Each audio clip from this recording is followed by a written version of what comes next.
Good evening, good morning, good afternoon, whatever time it is for you. Thank you for tuning into your daily dose of donkey with Ginger. This is once again your host of Viking Donkey coming to you solo this week. So I welcome all the Jackson Jennets into sports talk. This week I'll be doing something, I don't know, probably a little quick one. Not a whole lot to talk about as it's just a boring time of football season. I'm not sure very many of you want to hear my takes on baseball, but if you do, maybe we'll start doing that into it. We take my takes on basketball or hockey, but since the Penguins are out, I don't really have a hockey take. And basketball, well, I haven't watched that in a while, so ever since they stopped playing defense, I stopped caring. But anyway, I thought we could do something a little different this week. It hasn't really gone around. I want to do my first of ranking position players across the league going into the 2021-2022 season. And the first position I want to take a look at is obviously the most important position on the football field, at least as everybody in the league will tell you, and that is the quarterback position. So, how should we do this? Should we rank everyone? Should we rank on feel good? Should we rank on stats? I think I'm going to look into the quarterbacks who are going to be the most influential and the biggest time performers, in my opinion, coming into this season. And it might be some surprises in here. There might not be. Who knows? I hope to bring a little bit of a different take than all the other sports outlets you hear. Because if I just do mainstream stuff, well, then I kind of seem kind of lame. But I think I'm going to do a top five. When Gingy comes back, we'll get into his top five, and maybe we'll break down another position group. But let's go ahead and start at number one. Let's start at number one, and let's let the controversy begin already. Because, I'm just kidding. There's no doubt about it. The most influential quarterback and the guy who I think is the biggest playmaker, and if you were looking to win one season right now, I believe you would take Patrick Mahomes. I mean, the guy's arm talent is ridiculous. His ability to evade pass rushers was shown in that Super Bowl. I know it wasn't great, but honestly, no one was protecting him at all. And Patty Mahomes' arm strength, I mean, running backwards, just flicking a ball 50 yards and hitting a guy in the face? Like, come on. I know everyone wants to talk about Aaron Rodgers' arm talent, and it's great, and you will see him on this list here shortly, but there is just something about Patrick Mahomes that no one else can touch. That makes him that guy. That made him an already MVP and a guy that people are already putting in the GOAT conversations in some circles. And I mean, obviously not there yet. The real GOAT will come up later in the list. But if I was going into this season, there is zero doubt the quarterback I would want leading my roster is Patrick Mahomes. That arm talent is real. That he seems to read plays well. He doesn't. I don't remember seeing someone have this much success this early in a career the way he has done it, and just seems to be an all in all great about it. And so that's number one. Let's go to number two. Number two, we're gonna go to the aforementioned Aaron Rodgers. Now, a lot of people will be confused on this, but I think if you were looking to build a team and not have a team that's already built, Aaron Rodgers is that guy. He still is that guy. He showed it last year. He carried a team that was very ho-hum on defense. I mean, not bad, but just what they are. And as my wife will tell you, he must be blessed by the Virgin Mary because the Hail Mary is the Aaron Rodgers. That guy just seems to always find a way to throw a catchable ball there. He reads defense as well. He is just the second best arm I have personally got to witness. He just happens to fall behind the guy who has the best arm and who has been to back-to-back Super Bowls, including winning one. And, I mean, there's nothing bad to say about Aaron Rodgers. You can say, well, he'd be so much better if he had better talent, if he had better this, if he had better that. Yeah, arguments can always be made that someone should be better for this or that or whatever, but he's a guy who's proven he can win. He's a guy who made a championship game last year. He's a guy who can carry a team on his back. He's a guy who can elevate talent, and I think that is something that is a huge thing in these top three guys, is there are guys who just elevate talent. And that's what brings me to number 3, the guy who is the greatest elevator of talent I have ever seen.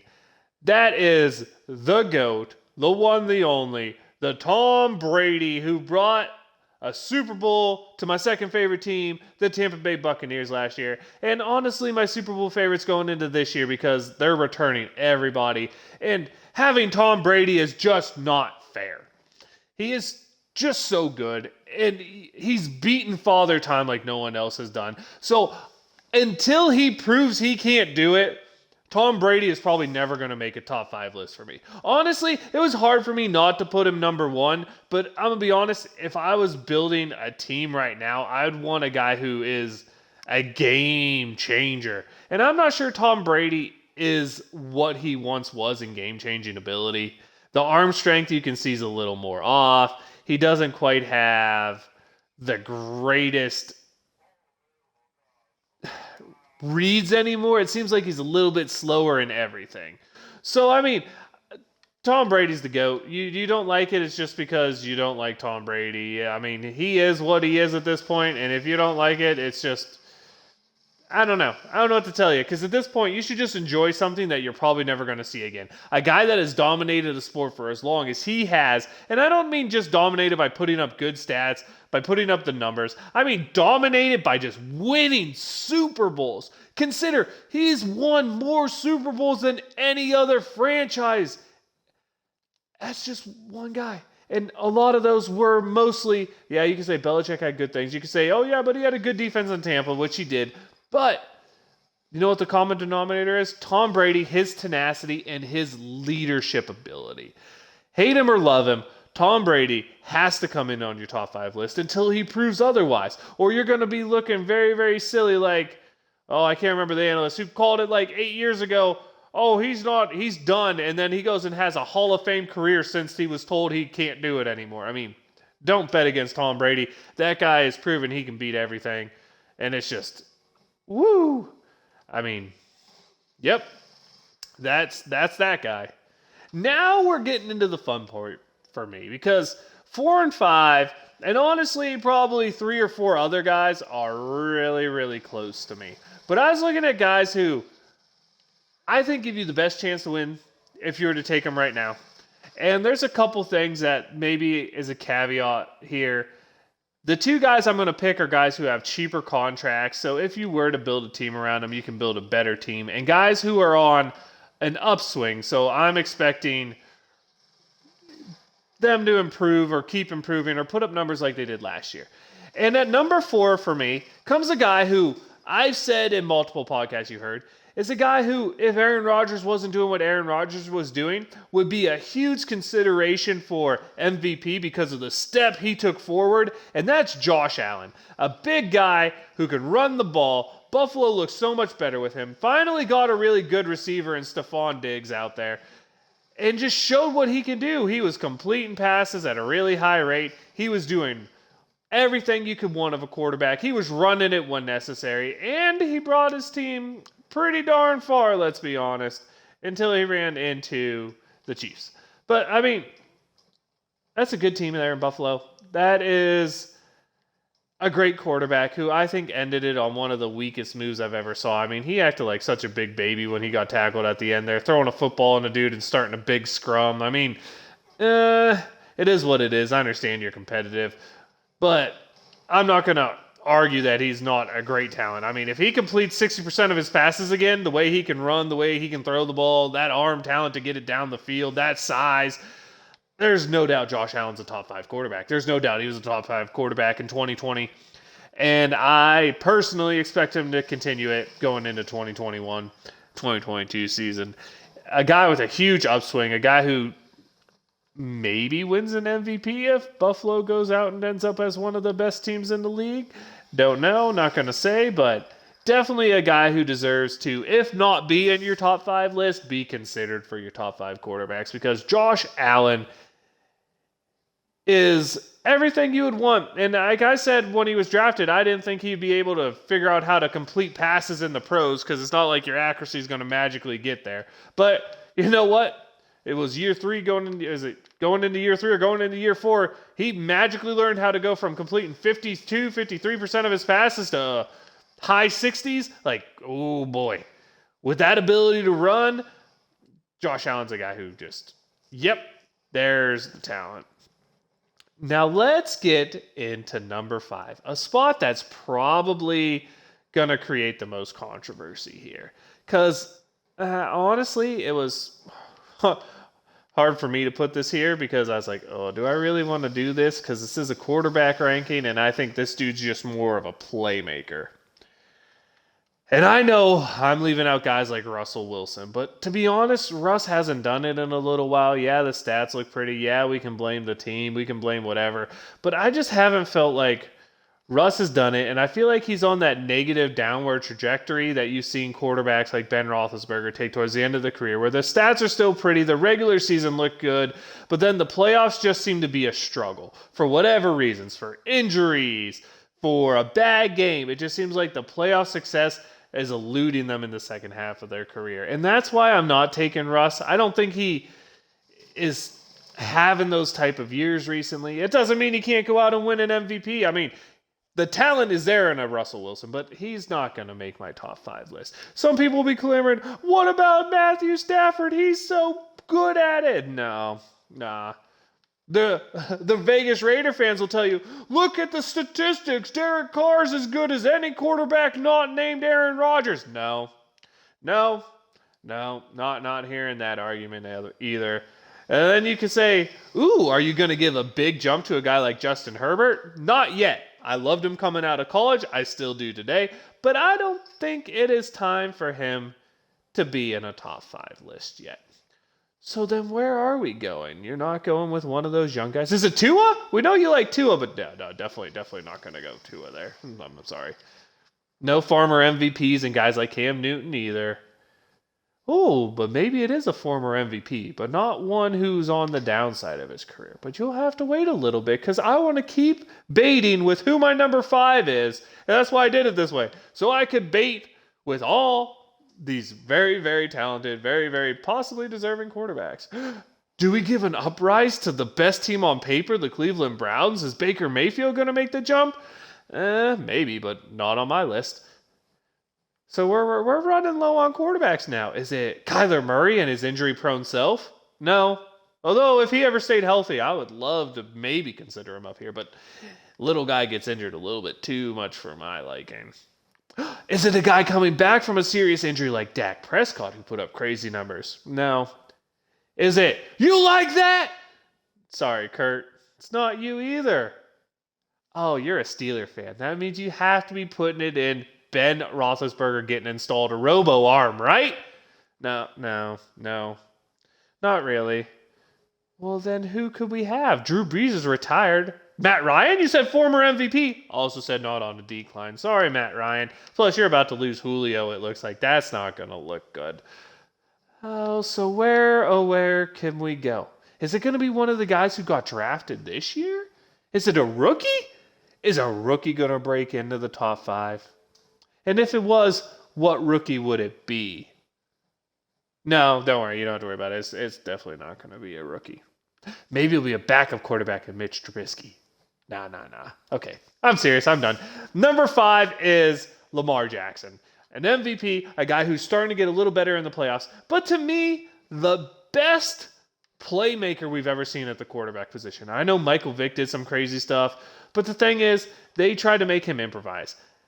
This offense is built for Lamar Jackson, and it gets to showcase his ability, which is why I think he gets to be called better than Michael Vick, is just because he gets to showcase it so much more, and he's done things Michael Vick hasn't done at the start of his career.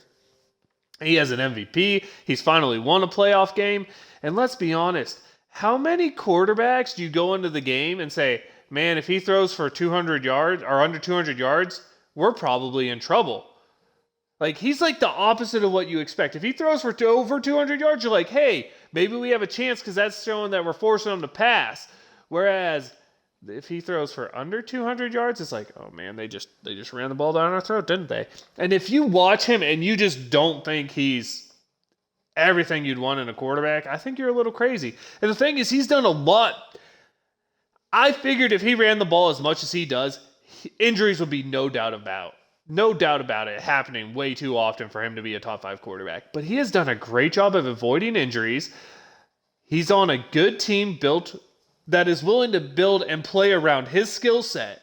And I think he gets into that category of top 5 quarterbacks. I mean, he is an MVP winner, so there's no doubt about it. But I think if you were going into this year, he is one of the 5 guys you would want to look for because he has that athletic ability. His arm talent isn't quite as good as any of the other guys, which is weird to say because even Josh Allen take a big step forward. And honestly, Josh Allen is part of the reason why this might have been skewed and Lamar makes my top 5 and just beating out Russell Wilson. Because if Lamar can take just a little step forward now that he has a little better receiving core with additions of guys like Sammy Watkins, if he can take just a little step forward throwing the ball, he will be huge because no one's as good at him as him running the ball. There's no doubt about it. I mean, teams game plan to stop him and he still runs for hundreds of yards. Like, I don't even know how to describe it. But Lamar Jackson, I think, deserves to be, if not in your top 5, definitely in consideration because he is a young guy who's won an MVP, is starting to show better in the playoffs, and is now going to have more weapons, so maybe we can see if he can actually pass the ball a little bit. And you have to remember, this is a Baltimore team that probably would have won the most competitive division, the AFC North last year, if it had not been for COVID. As a Steelers fan, I know that's tough to take, that's tough to say, well, it wasn't really COVID, but think about how many players they lost for how many games. I mean, Baltimore, they couldn't stop licking each other's jocks, so they constantly were on the COVID list. But, dude, that team, that quarterback is legit. That guy won an MVP for a reason. People can hate on it.